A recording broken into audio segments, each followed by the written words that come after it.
مفتی طارق مسعود special. اچھا آج کل نا لوگ اپنا، ابھی یہ صاحب آئے نا مجھ سے ملے، کہنے لگے میرے کان میں میری 2 بیویاں 8 بچے ہیں، میرے کان میں کہہ کر گئے۔ آج کل لوگ اپنا تعارف مجھ سے اس طریقے سے کروا رہے ہوتے ہیں، اتنا ٹرینڈ چل پڑا ہے نا ان کو پتا ہے مفتی صاحب نے لفٹ کرانی نہیں ہے، 2 بیویاں بولوں گا تو لفٹ کرائیں گے، اچھی طرح سے ملیں گے، سیلفی بھی ہوگی۔ ورنہ پہلے تو لوگ بھائی میرا یہ بزنس ہے، بھائی میں نے 4 مہینے لگائے ہیں تبلیغ میں، بھائی میں فلانے گریڈ کا آفیسر ہوں، بھائی میں آپ کا پڑوسی ہوں، بھائی میں یوں۔ اب میرے سے ملاقات کے وقت ٹرینڈ کیا ہو گیا ہے؟ میں ڈیفینس میں گیا کچھ دن پہلے بیان کے لیے، تو پھر اس میں ملاقاتیں تھیں۔ ملاقاتوں میں کیا ہوا ہے، میں جب بیٹھا ہوں تو تعارف آپ کہہ رہے ہیں حضرت میری 2 ہیں، آپ کا کیا تعارف؟ حضرت میں نے 3 شادیاں کی ہوئی ہیں۔ ابے بھائی ادھر مڑا، آپ کی کتنی؟ کہہ رہے ہیں میری 4 ہیں، آپ کی 3 ہیں۔ یہ اس طرح سے لوگ بیٹھے ہوئے تھے۔ جب ان کو پتا چلا نا میں آ رہا ہوں ڈیفینس میں، تو سارے پورے ڈیفینس میں 3-3 2-2 4-4 والے اکٹھے ہو گئے کہ اپنے دکھڑے میرے سامنے پیش کریں گے۔ یعنی مقصد شاید یہ ہوگا کہ اپنے دکھڑے جو ہے نا، تو میں نے بھی پھر، میری تو مزاح میری حص میں شامل ہے، میں نے کہا ایسا کرو 4 والے ادھر آئے، 4 والے، 3 والے اس کے پیچھے، میں نے کہا 2 والے تھوڑا سا پیچھے، 1 والے بالکل آخر میں، اور جو کنوارے ہیں وہ جوتوں میں جا کے بیٹھے ہیں۔ ان کو اس مقدس اور مبارک محفل میں بیٹھنے کی پرمیشن، جس مقدس محفل میں جہاں فرشتوں کا نزول ہو رہا ہے، آسمانوں پہ ان کے تذکرے ہو رہے ہیں، 4 3 والے بیٹھے ہوئے ہیں، چھڑے چھاٹ کا کوئی تک بنتا ہے وہاں پہ؟ بولو نا یار، یہ تو ایسے ہی ہو گیا، آپ نے بڑی بادشاہوں کی اور رائل فیملی کی محفل ہو، اس میں آپ نے جناب کسی رکشے والے کو، بیچارے ٹماٹر والے کو لا کے بٹھا دیا اس میں۔ ہماری نظر میں رکشا ٹماٹر کوئی عیب کی بات نہیں، لیکن بادشاہوں کی نظر میں تو عیب سمجھا جاتا ہے نا، بادشاہ لوگ تو نہیں بٹھاتے اپنے ساتھ۔ تو اس لیے میں نے جب ڈیفینس گیا تو 4 والے، میں نے کہا 4 والا ادھر آئے بھائی، میرے رائٹ سائڈ اور لیفٹ پہ 4 والے بیٹھے ہیں، تھوڑا فاصلے سے 3 والے، مزید 2 والے اور 1 والے، اور کنواروں سے میں نے کہا آپ لوگ اس مقدس ترین محفل جس پہ فرشتے رش کر رہے ہیں آسمانوں میں، اس میں چھڑے چھاٹ کا کوئی گزر نہیں ہے۔ جو ذرا سی پی کے بہک گیا اسے میں کدے سے نکال دو۔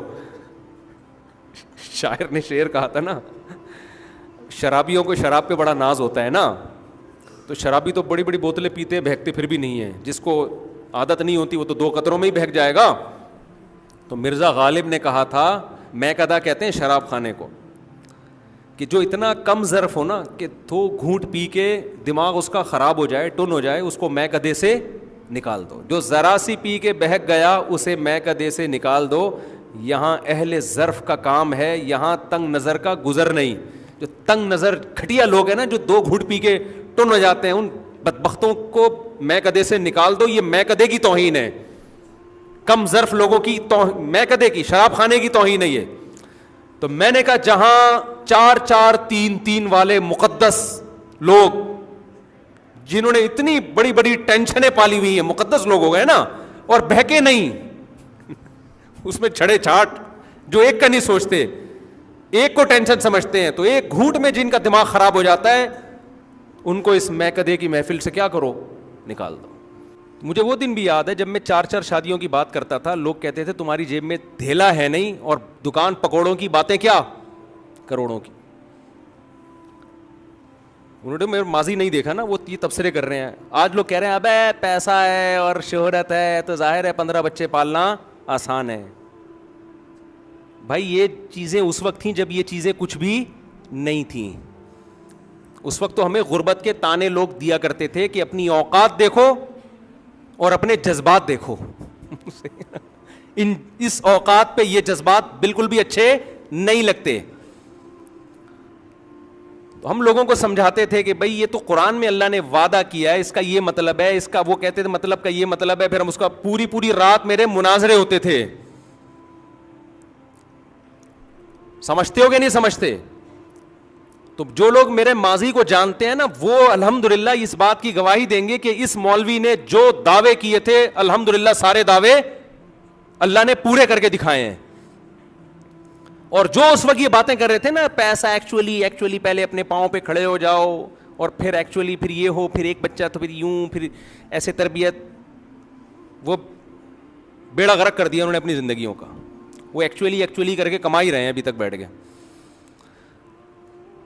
اور چھڑے چھاٹ کی کمائی میں تو اللہ نے ویسے ہی برکت نہیں رکھی. جتنا کم بخت کمائے گا گٹر کے ڈھکنوں پہ اڑائے گا, سارا گٹکے پہ اڑائے گا. کراچی میں گٹر کے ڈھکن کے علاوہ کچھ سمجھ میں نہیں آتا. کوئی پارک ہو نا تو چلو ہم کہیں گے یار خوبصورت پارکوں میں اڑائے گا. کیا مثال دوں, لوگ کہتے ہیں کیا گٹر کے, کیا کون لوگ تو ہو سکتا ہے پنجاب سے گٹر کے ڈھکن دیکھنے کے لیے آئے یہاں پہ, کیا. اور انڈا موڑ الحمدللہ ایسا مشہور ہوا ہے دنیا میں. ناروے میں جہاں سورج غروب طلوع نہیں ہوتا وہاں بھی لوگوں کو انڈا موڑ کا پتہ ہے. اللہ نے ایسی تنہائی ہماری دور کی کہ ہماری تنہائی بھی دور ہوئی, اور جہاں ہم رہتے ہیں وہ جگہ بھی ان نون نہیں رہی ہے. پوری دنیا میں پتہ چل گیا, گوگل سے پوچھو سب سے پہلے انڈا موڑ بتائے گا آپ کو. سمجھتے ہو کہ نہیں سمجھتے؟ تو انڈا موڑ والوں کا ہم پر بھی بہت بڑا, ہمارا انڈا موڑ پہ بھی بہت بڑا احسان ہے. کون جانتا تھا یار, میں نے جب پہلی دفعہ زندگی میں سنا انڈا موڑ پہ الفلاحی مزے, میں نے کہا پتہ نہیں کون سا موڑ ہے یار, انڈے بٹتے ہیں وہاں پہ, کیا ہوتا ہے. 2006 کی بات کر رہا ہوں. تو میرے بھائی ہم جیسے نالائقوں کے ساتھ جب اللہ نے یہ معاملہ کیا ہے, ہم تو نالائق ہیں, تو جو لائق آپ جیسے نیک اور لائق لوگوں کے ساتھ تو اللہ اور نوازے گا آپ کو. تو چھوڑ دو یہ تعلیمات اور یہ جو کیلکولیٹر لے کے ہر وقت بیٹھے ہوئے ہوتے ہو نا, اتنے پیسے ہیں تو بہو آئے گی تو 2 پراٹھے زیادہ. ابھی وہ ڈاکٹر ذیشان عثمانی ہے نا جن کا میں نے انٹرویو لیا تھا, ان کا بڑا اچھا کلپ آیا, بیان آیا بڑا اچھا. وہ نہیں جو میں موونگ پنک میں جا کے پتہ ہی نہیں چل رہا تھا میں ان کا انٹرویو لے رہا ہوں یا وہ میرا انٹرویو لے رہے ہیں, دونوں ایک دوسرے کا انٹرویو لے رہے تھے. تو ان کے ایک بڑا اچھا کلپ چلا ہے مارکیٹ میں. ان کے منہ سے یہ باتیں سن کے اس لیے اچھا لگا کہ وہ لبرل لوگ ان کو بھی سنتے ہیں بہت. ہمیں تو مولانا سمجھ کے نکل لیتے ہیں نا کہ ابے تو مولوی دقیان اسی کی بات کرتا ہے, وہ تو سائنٹسٹ ہیں. تو انہوں نے ترغیب دی جلدی شادی کرو, اور آگے کہا کہ ایک بہو گھر میں آئے گی 2 روٹی زیادہ پک جائے گی, تو اس میں اللہ پہ توکل کرو. تو نیچے کسی جلے ہوئے نے کمنٹس کیے ہوئے تھے کہ ڈاکٹر صاحب صرف بہو نہیں ہوتی, آگے اس کے بچے بھی ہوں گے. آگے کیا ہوں گے؟ اس کے بچے بھی ہوں گے. تو میرا دل چاہ رہا تھا میں نیچے کمنٹ کروں صرف بچے نہیں, پھر آگے بچوں کے بچے بھی ہوں گے, پھر اس کے ان بچوں کی بیوی بھی آئے گی, پھر ان کے بچے بھی ہوں گے, پھر ان بچوں کے بچے بھی ہوں گے. تو لوگ مجھے کہیں گے نا یہ مولوی پاگل ہو گیا, کیا کر رہا ہے, بچے بھی ہوں گے تو بچوں کے بچے بھی ہوں گے, تو پھر بچوں کے بچے, پھر بچوں کی تعلیم. تو لوگ کہیں گے نا پاگل ہو گیا ہے کہ اتنی دور کی کون سوچتا ہے. تو ہم بھی کہیں گے کہ پھر اس سے آگے کی مت سوچو, فی الحال ایک عدد بہو چاہیے نا, اتنی سوچو. جب آگے اس کی اولاد ہوگی تو آگے گراؤنڈ ریئلٹی چینج ہو چکی ہوگی, حقیقت چینج ہو چکی ہوگی. اس وقت تک وسائل بڑھ چکے ہوں گے اور رزق کے دروازے کھل چکے ہوں گے. یہ بھی تو کم بخت کچھ کرے گا نا, ہو سکتا ہے اس کی جاب لگ جائے. اتنی لمبی لمبی سوچتے ہیں یار, بچے ہوں گے پھر وہ کیسے پڑھیں گے, پھر وہ کیا کریں گے, اور سالہ وہ نکلتا کیا ہے اتنی پلاننگ کے بعد. جو پروڈکٹ مارکیٹ میں اتنی سوچنے کے بعد آ رہی ہے, اس پروڈکٹ کا حال تو دیکھو آپ جا کے, کیا کیا سوچا ہوا ہوتا ہے. 2 بچے ہوں گے تو پھر ایک یہ بنے گا تو دوسرا یہ بنے گا, نہ وہ یہ بنتا ہے نہ وہ پی رہا ہوتا ہے جا کے. وہ چرسیوں کے ساتھ ہمارے پاس تو کیسز آتے ہیں نا, زیادہ تر کیسز تو 2 بچوں والوں کے آ رہے ہیں, ایک لڑکا ایک لڑکی, نہ لڑکی کنٹرول میں اور نہ لڑکا کنٹرول میں. اس لیے کہ لڑکے کو بڑے بھائی کنٹرول کرتے, بڑے بھائی کچھ بڑا چھوٹے کی وجہ سے کنٹرول میں آتا, وہ سارا سیٹ اپ کیا ہو گیا, خراب. تو ایک عجیب ہی مصیبت ہے اور ایک عجیب تماشا بن گیا ہے سوسائٹی میں. تو ہم جو یورپ دیکھ کر آئے ہیں آپ کے سامنے ہم نے شیئر کر لیا. اچھی سڑکیں, ایک لطیفہ سنا کے بیان ختم کر دوں. اچھی سڑکیں, ڈیولپمنٹ کا کام بہت, بے روزگاری کا الاؤنس, سب کچھ ہے, مگر مزہ پھر بھی نہیں. سوشل لائف بولو, محبتیں مارکیٹ سے شارٹ. اپنے باپ کو ایک چائے کی پیالی بھی نہیں پلائی جاتی, وہ بھی جب پلائی جائے گی جب بیٹے کا باپ سے کوئی مفاد ہو, اور وہ بھی جب باپ ہو. ورنہ بہت سو کے ابا مارکیٹ سے شارٹ ہیں. تبھی ڈپریشن اور اسٹریس اور خودکشیاں. بوڑھی عورتوں کے میں سے کسی کے ساتھ میں نے کوئی بندہ گھومتا ہوا نہیں دیکھا, یا تو اس کا بڈھا میاں ہوگا یا کتا ہوگا. یعنی عورت کے ساتھ میاں نہیں ہے تو اس کا آلٹرنیٹ کیا ہے؟ کتا ہے. میں نے ایک بیان میں کہہ دیا تھا کہ کتے مت پالو, بیویاں اور بچوں کو پالو. اس کو کتنا نیگیٹو لوگ لے کر گئے نا کہ اس نے عورت کو کتے سے تعبیر کیا, حالانکہ وہ مقصد نہیں تھا. بیان میں غلط قسم کی ایڈیٹنگ ہوئی ہے. بیان کا میرا مقصد یہ تھا کہ انسانوں کو پالو, جانوروں سے زیادہ کس کو فوکس کرو؟ عورت کی قدر بڑھانا مقصد تھا کہ عورت پالو. پالنے کا لفظ یہ صنعت مشاکلت کہلاتا ہے. آپ کہہ سکتے ہیں پالت کوئی جانور تھوڑی جو اس کو پال رہے ہیں, اس کو صنعت مشاکلت کہتے ہیں کہ پالنے کا لفظ میں نے وہاں سے لیا ہے ادھار. جیسے قرآن میں آتا ہے وَمَكَرُوا وَمَكَرَ اللَّهُ, یہ لوگ مکر و فریب کرتے ہیں لیکن اللہ بھی ایک مکر کر رہا ہے. حالانکہ اللہ مکر تھوڑی کرتا ہے, لیکن یہاں چونکہ مکر کا لفظ استعمال ہوا ہے تو یہ ایک بلاغت کا نقطہ ہے کہ فوراً اس کی نسبت کس کی طرف کر دی؟ اللہ کی طرف کر دی کہ ان کے مکر کا جواب دیتا ہے. تو ہم نے کہا کتے مت پالو, بیوی بچوں کو پالو. اس کا مطلب یہ نہیں کہ ہم بیوی بچوں کو معاذ اللہ کتے سے تشبیہ دے رہے ہیں. مطلب یہ کہ انسان کے پالنے کی ویلیو ہے, نہیں پالو گے تو جانور پالنے پڑیں گے تمہیں. اس کا ہمارے لبرل لوگوں نے اتنا غلط میسج چلایا کہ دیکھو یہ آدمی عورتوں کی توہین کر رہا ہے, عورتوں کو کتوں سے تشبیہ دے رہا ہے, اور یہ اس طرح کی باتیں کرتا رہتا ہے. کتنا غلط میسج چلایا گیا ہے. جو آدمی آپ کو جانوروں سے ہٹا کے عورت کی کفالت کا حکم دے رہا ہے وہ عورت کی توہین کر رہا ہے یا عورت کی عزت بڑھا رہا ہے؟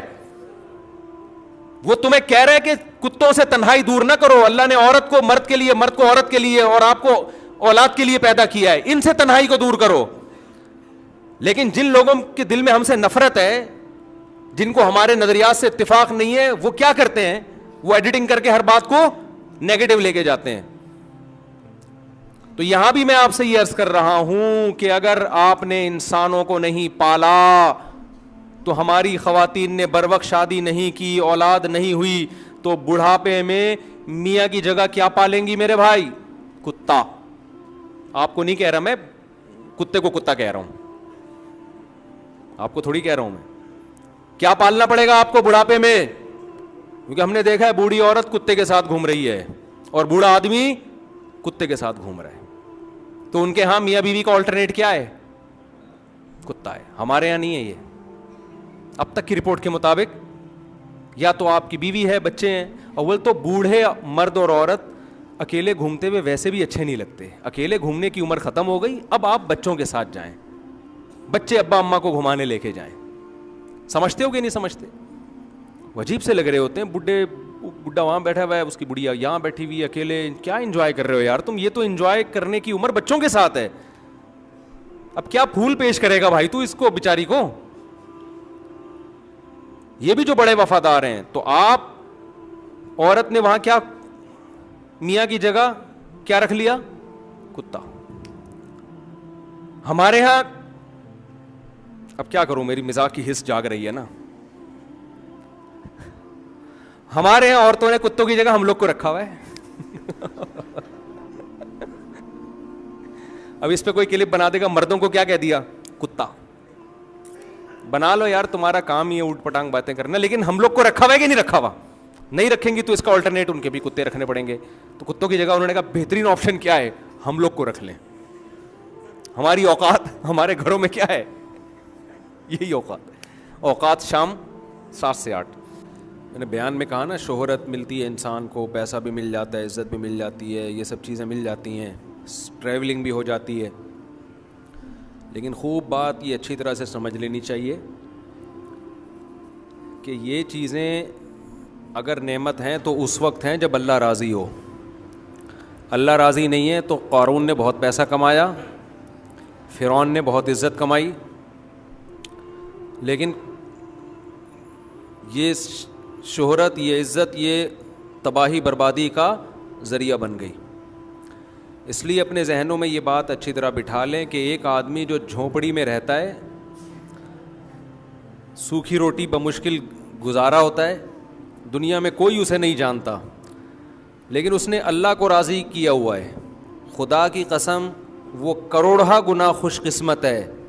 اس شخص سے جس کے پاس دنیا کی ہر نعمت ہو مگر اللہ اس سے خوش نہ ہو.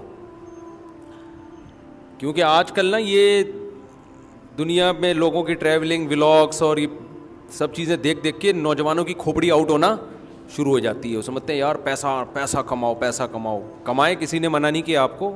اصل کیا ہے؟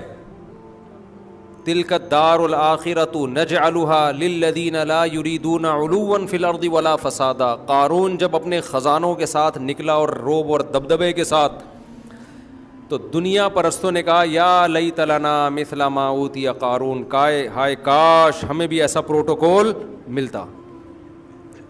اس زمانے کے موٹیویشنل اسپیکر قارون کو اپنی مجلسوں میں بلاتے ہوں گے کہ آپ کی سکسیس کا راز کیا ہے. اس زمانے میں بھی تو ہوتے ہوں گے نا کوئی نہ کوئی. اپنی ورکشاپس میں ان کو بلاتے ہوں گے, پروگرام میں قارون تشریف لائیے, آپ کو ایوارڈ دیا جائے گا, آپ یہاں کامیابی تک کیسے پہنچے. اصل میں اسٹرگل میں کبھی مایوس نہیں ہوا. یہ ٹوپی ڈرامے قارون نے بھی بہت کیے ہوں گے. اور موسیٰ علیہ السلام سے پوچھا جاتا ہوگا معاذ اللہ آپ کی ناکامی کا سبب کیا ہے. نہ آپ کے پاس پیسہ ہے, نہ کوئی خاص ٹریولنگ ہے.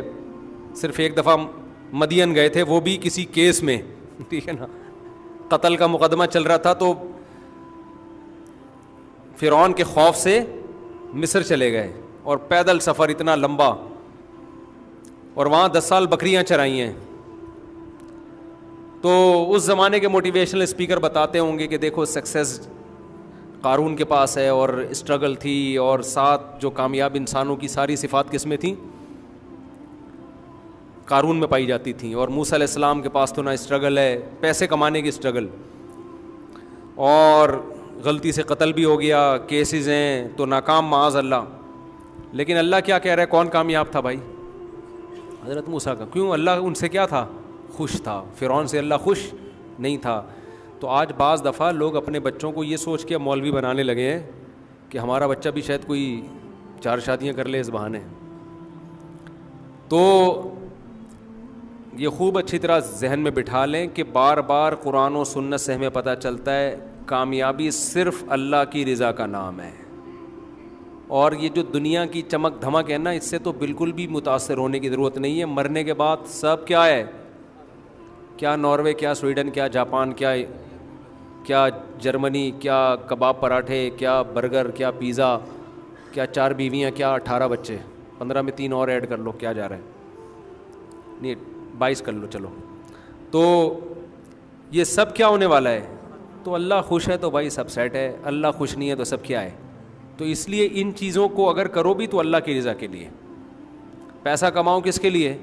اللہ راضی ہوگا. اللہ کو اوپر والا ہاتھ نیچے والے ہاتھ سے زیادہ پسند ہے. تو اوپر والا ہاتھ جب پیسہ ہوگا تو بنے گا نا, ورنہ تو ادھار ہی مانگتا رہے گا.